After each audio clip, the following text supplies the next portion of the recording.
So I'd like to move on now to Marla Riekman, and she's a soil management specialist with Manitoba Agriculture, and she's more than just a specialist, she's an enthusiast. Let her tell you more about herself as she does her presentation, but everyone I've talked to about Marla says, oh, she's so committed. And so over to you, Marla. Show us your commitment.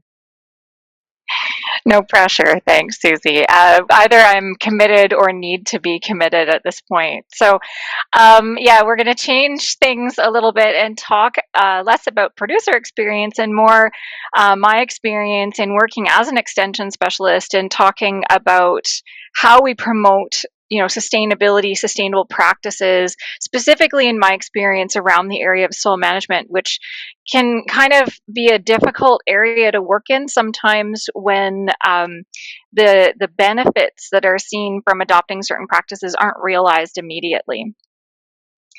So in Manitoba, we have three different kind of main focus areas, I would say, in terms of what our extension program looks like. We have sorry, next slide.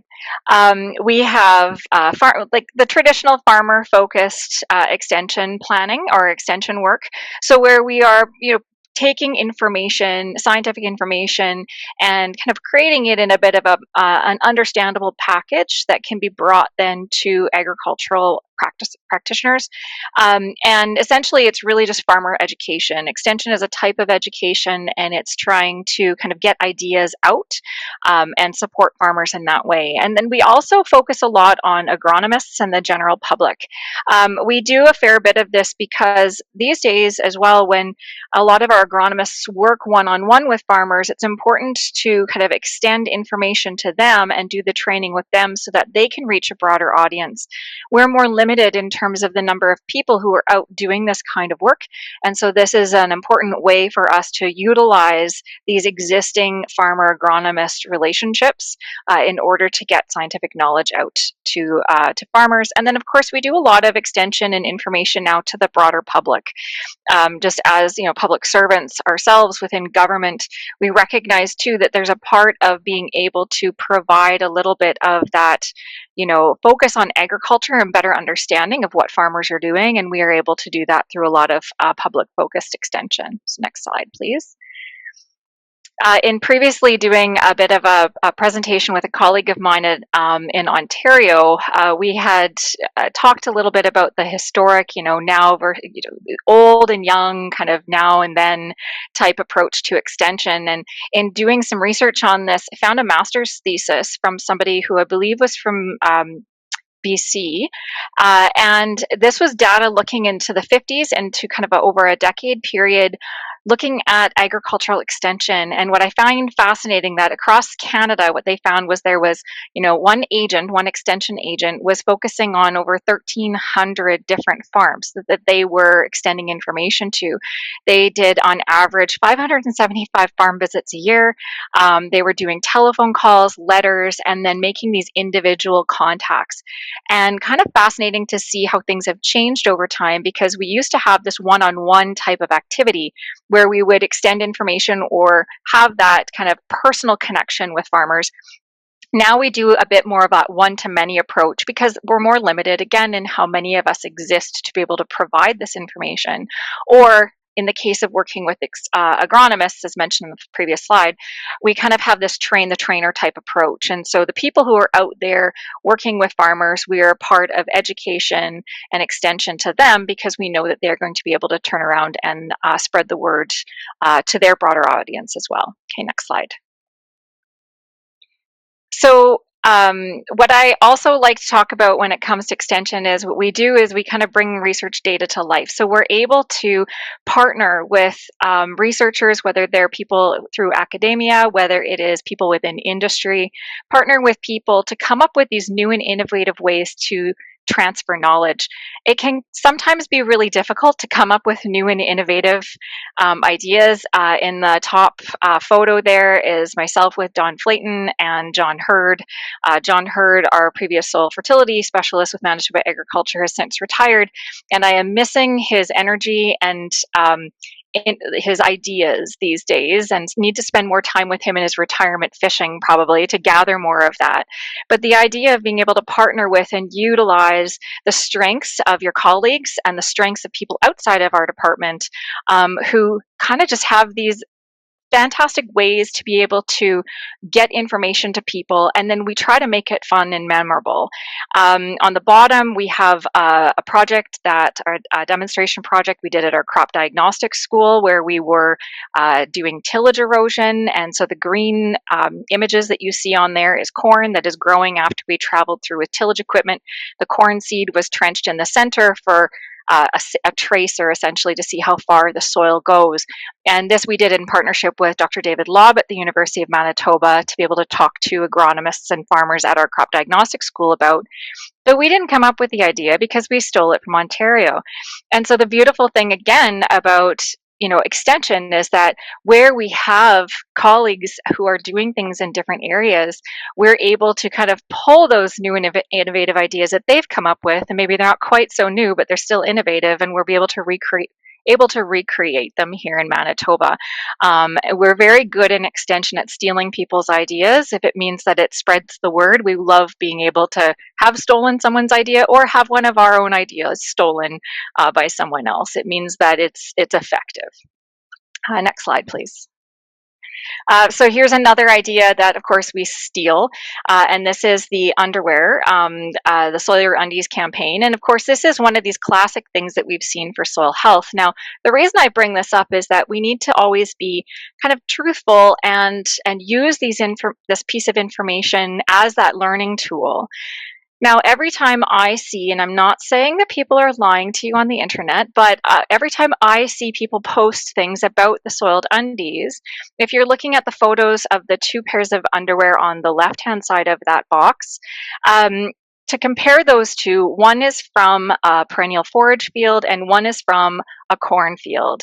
And when we look at that comparison, one might think that the top one, which of course is where it's indicated as the row crop corn, that one may have been thought of as the healthier field because more microbial activity is often touted as being a more healthy field.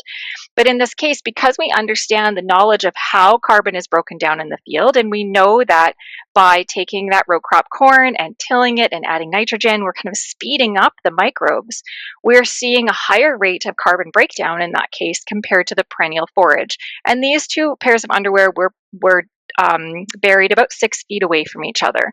So they're in side-by-side comparisons. Again, it's just one comparison, but similar soil, because they're very close to each other. And so it's just able to understand the fact that we need to be able to use this information and then tell a compelling story with it. The underwear might seem, very exciting, and it's something that kind of makes a visual punch, but it gives us an opportunity to explain things about how carbon is broken down in a field. So it's been kind of a fun way to do it, but it doesn't always work out for me the way that it works out for everyone else. Next slide, please. So this is another quote that I think of, the idea of I have to see a thing 1,000 times before I see it once. And one of the things as an extension person that I find is that we can say things over and over and over again, and it doesn't mean that it's going to stick. So we often have to kind of come up again with these great ideas to get things to stick in minds, but that doesn't necessarily mean that it's automatically going to translate into action on the field. So repetition in my career and things has been very important. And in my experience, repeating myself and going out and giving the same talk and reaching the same people sometimes feels like, what am I doing this for?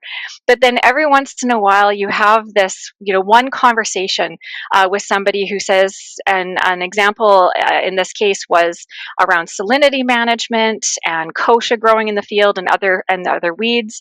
And one farmer came up to me after I'd given a talk and said, Marla, Dad and I have been talking a lot about this. We've been listening to you for many years talk about this.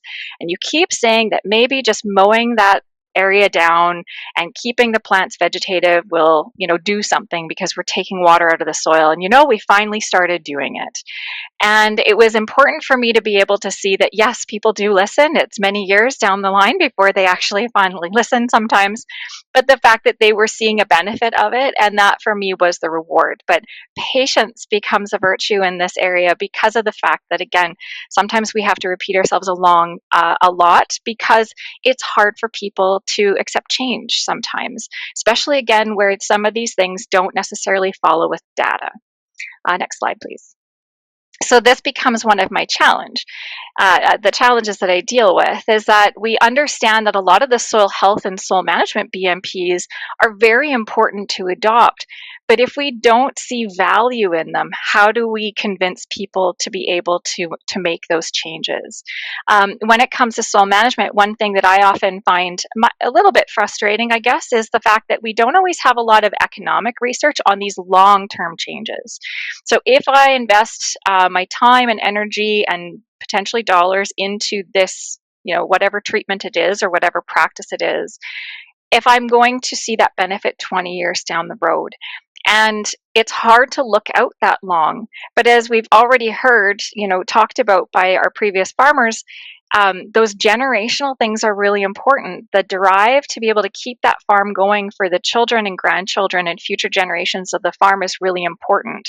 But at the same time, it's hard to adopt something new if there's a chance that that's not going to be economically sustainable on the farm right now, especially when we're facing things like immediate changes and fluctuations in the markets. Next slide, please.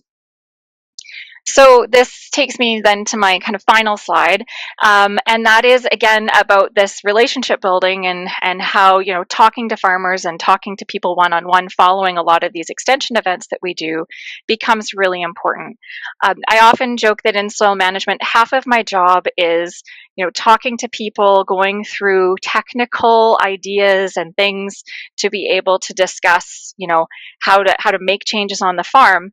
But at the same time, half of my job is also, lay down on my couch and tell me all of your problems because there's this psychological aspect to it. And what I like to think of in terms of what my role is in providing some of that technical advice, whether it's to farmers through that one-to-many approach or through their agronomists, is around helping people achieve goals that they're setting. Tyler and Sean also both have talked a bit about goals and ideas of what they want to see on the farm, what they would like to achieve next, the reasons why they do what they do. And so essentially, I can't tell someone what their goalpost should be. That's not my role. I don't understand the farms, the farm economics. It's not my farm to be able to have that kind of knowledge on. But every farmer has that kind of information and has that kind of knowledge. And so they are able to set their own goalposts. And then my job is to essentially help them reach those goalposts, whether it's through looking at individual activities, whether it's looking at the farm as a whole, whether it's connecting them with the right people, and trying to encourage things like certain pieces of research to be done that can benefit farmers in general if they're looking at trying to adopt these next goals.